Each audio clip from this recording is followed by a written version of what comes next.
Amazing Pilipinas! Gago!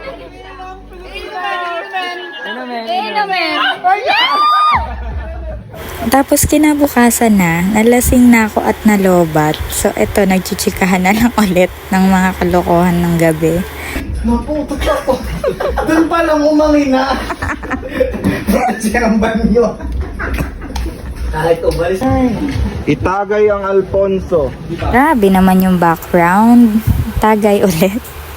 So ito yung pool. Sobrang chill niya. Hindi siya babaw, hindi siya malalim. Sakto lang. And look at the view. With a view, OMG. Functional na siya.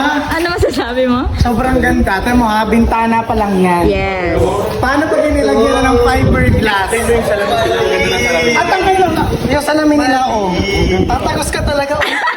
Ay, sobrang linaw? Yes. And you will be seeing the view of the Carilayan ko. Wow. Di ba? Pwede kang magmuni-muni. May kasama pala kami ditong AFAM. Ayan. Ay, di ba mga kanulagin mga nakapasok?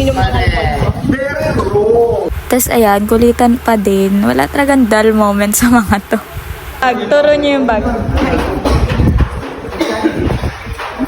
It's giving my wow. Kakaiumangi talaga.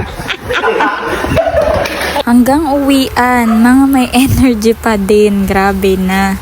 Kainitan yan ha. Paano kami nasa ang hyper!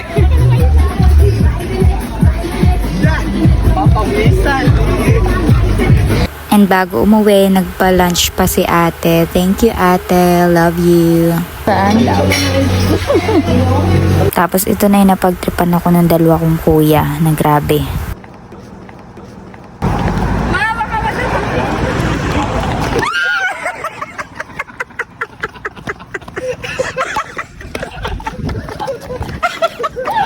Buti alert ka.